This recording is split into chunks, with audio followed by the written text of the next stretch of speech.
All right, so let's take a look at some of the stories that we have here on our local dailies. I have the Star newspaper on the front page. Issues shaping Raila Ruto State House race. Issues shaping Raila Ruto State House race. Economic revival. Unity of Kenyans and corruption top campaign messaging.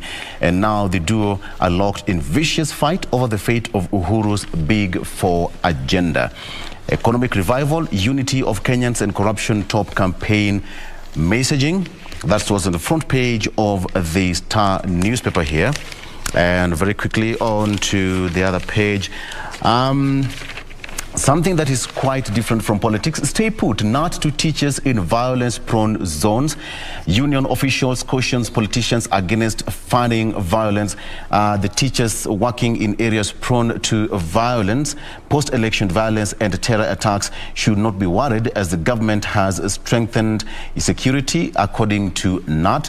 Kenya National Union of Teachers Secretary General Collins Oyu said that the union has confidence in the government to provide adequate security in those regions. So he said that state security agencies are aware of the threats delocalized teachers face in their workstations. So you do not have to be worried. State in talks with partners to restock Moderna vaccine. The current stock of the COVID-19 vaccines were received through bilateral donations from the U.S. government through the COVAX facility. The first consignment of 860,000 doses arrived in the country on August 23rd. A second batch of 795,600 doses, also a donation from the U.S. government, arrived in September, and 480,000 doses in November. Last week, the government received more than 2 million doses of Pfizer donations from the U.S. government, with the latest consignment of 517,140 coming in on Saturday. Good move there. Good move there. And I hope you also getting inoculated. So, what are some of the issues that the DP and ODM leader Raila Odinga are pushing in their campaigns? Some of the Raila and Ruto campaign agenda, one of them is fighting corruption. Second one is national unity. Third one is reviving the economy. And lastly, universal healthcare. And they say that the Deputy President William Ruto and ODM boss Raila Odinga have promised to revamp the economy, unite the country, as well as tackle corruption. This as Ruto and Raila are locked in a vicious battle over the fate of President Uhuru Kenyatta's ambitious Big Four agenda. So certain issues that have previously galvanized the race to State House, including land reforms, social justice, and push for expansion of the democratic space, have taken a backseat. Interesting. And yeah, and finally now, Kenya Kwanza, a group of quote-unquote thieves, says Raila. He says that it was formed to continue with the plunder.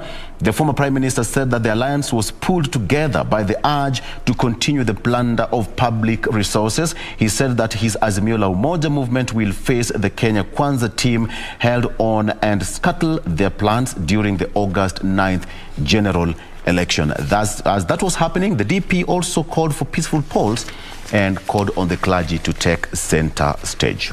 Jen. Let's move on to the Daily Nation. Politics is what has covered the biggest chunk of the Daily Nation. But starting with these two stories here on the header in regards to ICC, Kenya is still non-committal when it comes to cooperation with the court. It has been said that Kenya is blowing, or rather Nairobi is blowing hot and cold in ICC request to help in the tracing of quote-unquote missing hostile witness who was initially in good terms with the prosecutors before turning against them. That story has been covered in great detail here on page 11 of the Daily Nation. But moving away from that matters education, as grades 3, 4 and 5 start today, and the test will have a big impact on the learners. And remember, this is the transitional assessment that they are doing, but it is not going to determine whether they will transit or not. It is automatic that the learners will transit to the next grade. So that's the difference that we have here with 844 and CBC. CBC, you are all moving, as opposed to 844, where, ukifail, unarudia the previous class. But now coming to the main read, the big headache, and this is in regards to the political parties law that was introduced, or rather that introduced the concept of coalition parties and joint nomination. Now, looking at the three major coalitions, OKA, Kenya Kwanza, and Azimio la Umoja, who will be the presidential candidates? That is what so many critics are looking and waiting to see. As the nomination deadlines draws closer, a new law allowing large political formations could be a poison chalice for Azimio, Kenya Kwanza, once again, and OKA on who they are going to settle for as their presidential candidates. I'll be giving you details of this particular story in a bit. Of course, all these three particular factions were in different parts of the country over the weekend, heavily campaigning, throwing words at each other, attacking each other. One side saying this one is a criminal with a known record. The other side saying this one came to destabilize the Jubilee government and throw the Big Four agenda off track. All that has been said this past weekend. And finally, this has been captioned as the making of a terrorist. All right? The making of a terrorist, the story of Salim Rashid, who plunged into the criminal world so silently that his family did not know. But it is said that all this started after his interaction with computers, which his friends say they saw him moving from cyber to cyber. And this was a time where international terror networks were recruiting fighters. So that is that in regards to the story. Of course, we'll be giving you more details as we proceed on with In the Headlines. Remember, we are still using the hashtag Good Morning Kenya on Twitter. Stay with us. We'll be right back.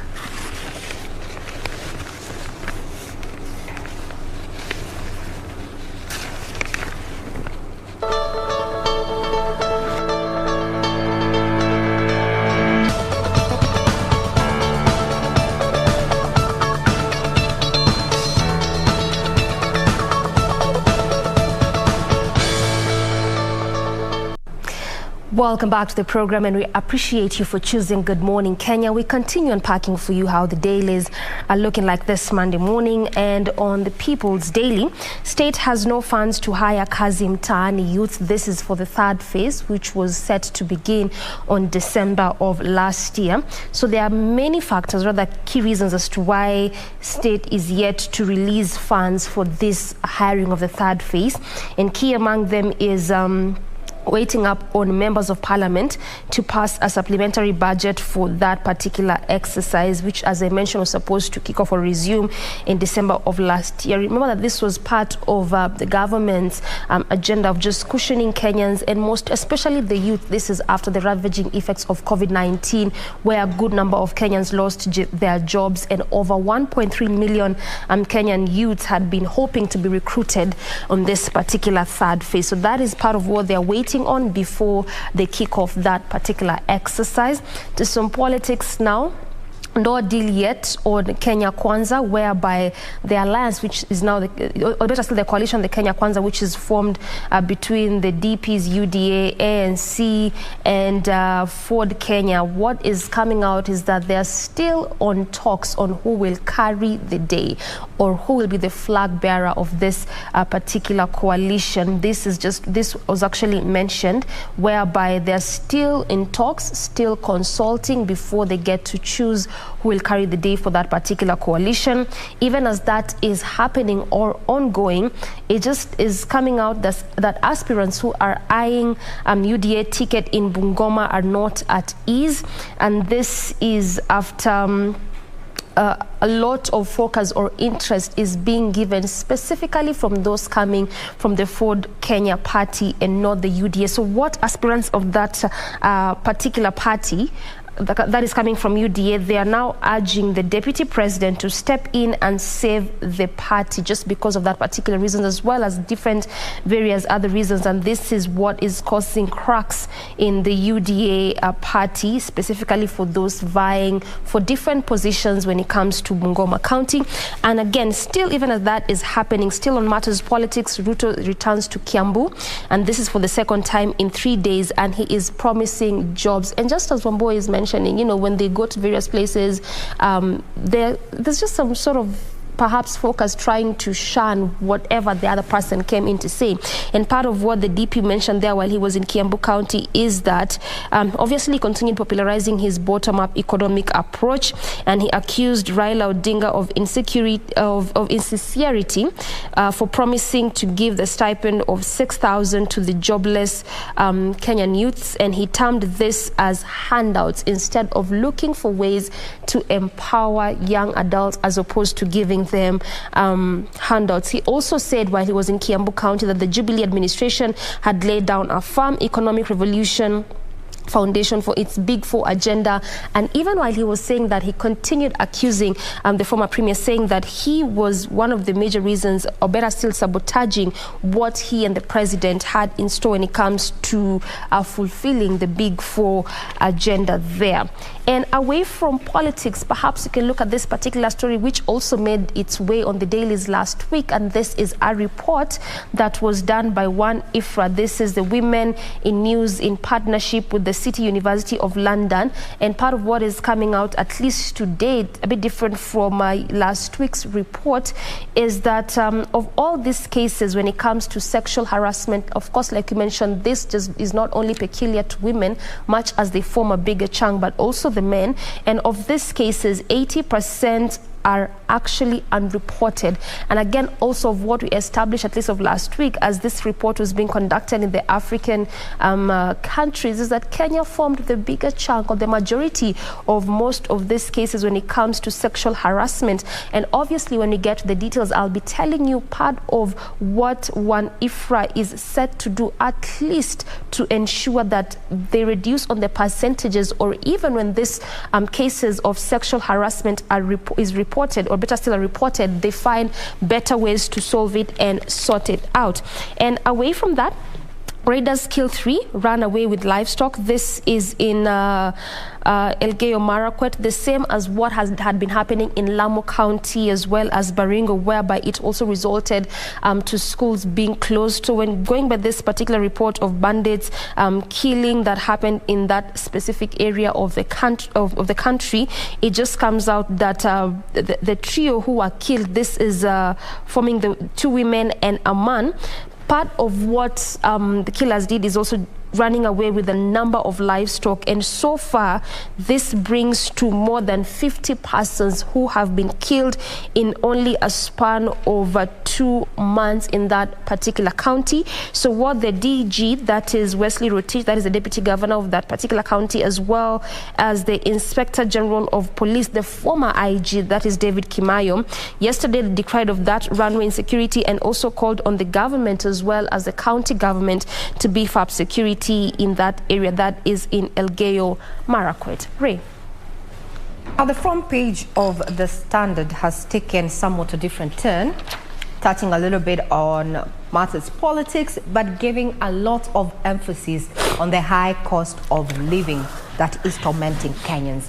And this is a survey that compares prices in the 10-year range between 2011 to 2020 thereabout.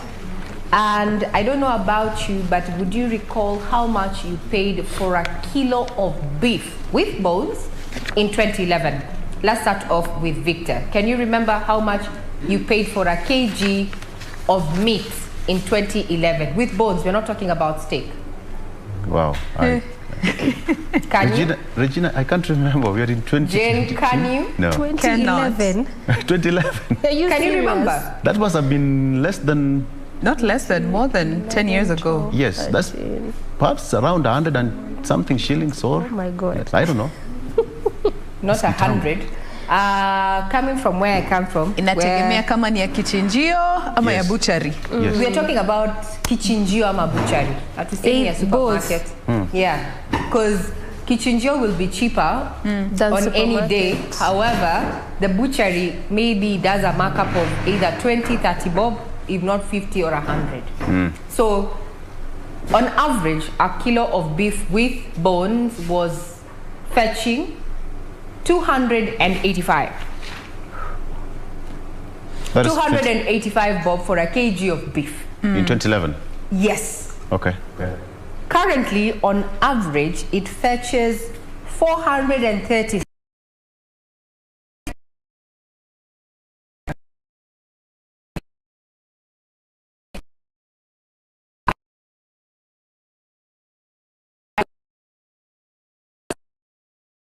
Changed in the last 10 years. According to this particular report, it indicates that that particular commodity beef, the price change has been of 53.3% upwards. To just bring this to a close as we talk about this story, the rising prices of basic goods are eating into Kenyans' families. And here is a statistic on the front page that 53% of us, of Wanjiko, of Kenyans, are living in multi-dimensional poverty. Multi-dimensional poverty. You can afford this, but you can't afford that. For you to get this, you have to substitute or let go of X. Basically, we are balancing what is priority, what is not, what do I need now, what do I need the following day, and such. And the figure that we have now, 5,995. Any worker earning less than 5,995. Let's give it a round of figure, 6,000. 6,000 has been adversely mentioned in the political campaign. But now we're talking about matters of cost of living. Anyone who is earning below 6,000 bob, that is 5,995, and in living in town, urban and peri-urban, is living below the poverty line.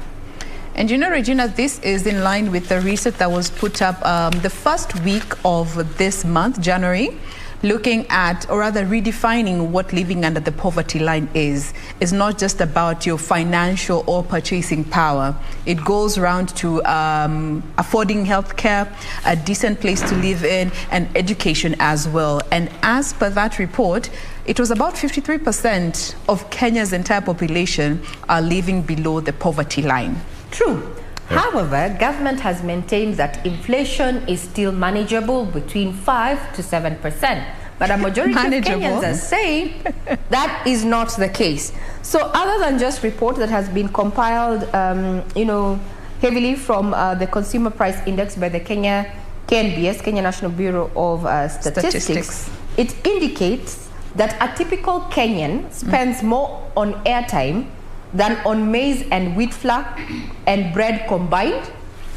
Yeah. Mobile phone airtime is the single largest expenditure item, although food combined has a heavier weight. So for every 100 shillings spent by a typical Kenyan, 5 shillings and 50 cents go towards buying airtime compared to 4 shillings that was used to buy wheat and maize flour as well as bread combined. That's where we are going.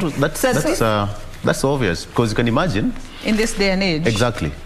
You'd spend, some people would even spend 1,000 shillings depending on what you're doing with your phone. Some people are just conducting business on their phone. So if you buy a 2 kg packet of unga, that will take you like how many days? And then last longer. Yes, compared to airtime that you buy almost, okay, I'm a victim. So, when we talk about those priorities, I mean, and going by that particular report, Regina, that you're just mentioning there, it looks like for majority of Kenyans, loading your phone, airtime, or even putting Wi-Fi is more important or just necessary as opposed to putting that. You load your airtime to look for money.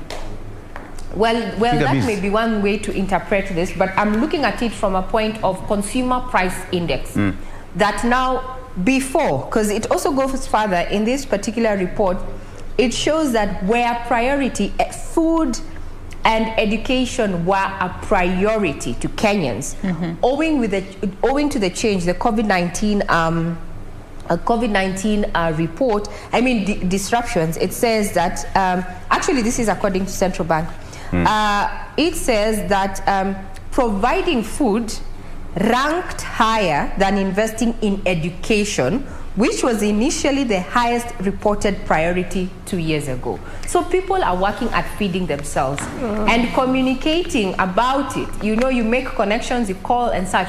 So that shows you that the telecommunication sector is also, you know, taking a huge chunk of household expenditure. And there's been quite a debate, especially with, you know, the authority coming down and saying, you know what, we need to review downwards the cost of, you know, what we call cost of calls and such, because they are far out of reach from a majority of Kenyans. And where we are right now, we are being driven by the digital era. So Regina, we need to talk. you know, this reminds me, the good book says that in the beginning there was word, no, there was food. Yeah. So that explains why we spend more on airtime to talk. And, you know, looking at that aspect that, you know, people have now relooked their priorities around education and food, it's actually very true, because during that time that kids were out of school, so many people discovered all these alternative or non-conventional ways of still educating their children. So many resorted to homeschooling, so many resorted to online and other versions of getting an education that isn't necessarily the traditional way of going to school that we are used to. That forced people to relook how we approach education and accept the modern forms of education that we are seeing in this day and time. And so many people that I personally know have stuck to that. And obviously also food could just form a bigger chunk of when it comes to those priorities, because I mean, if you don't have food in your stomach, how are you going about your day? And it is because of the relation of meeting that basic need that man has to eat. So do we eat to work, or we work to eat? Well, but still you can't work if you've not eaten. Depends on how you look at it, but then again, on a practical... No matter the situation, remember to eat. Depends on how you look at it, but on a practical capacity, I mean, how are you coming to work without eating? Yeah. I'm sure you guys have seen this TikTok. If the money that you have cannot take care of your problems, eat that money. Eat that money. Eat that money. As we close ITH. But don't be fooled. Don't be fooled. I want to end with what economist Samuel Nyandemo says, and this is in regard to our education calendar. We already know we're going to be having 4 major examinations happening within this year. So the person, the class, if a child is in class 6, know that by the end of this year, 2022, they will be moving on to class 8. It is as serious as that. So they say most parents have not been able to pay school fees owing to the high cost of living. There is a struggle between meeting daily needs within the household and struggling to save money for school fees. That's where parents and guardians find themselves. So you can also go to the KNBS website to just read about, you know, the consumer price index, where you can make budget cuts, actually make them. And when talking about politics, Dennis Kabara says, a school built is a completed activity. When our children go to school, we have an output. If they learn stuff, we have an outcome.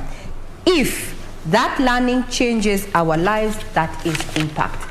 Food for thought as we continue to listen to what our politicians are saying they have to offer if they clinch those seats that they're pursuing.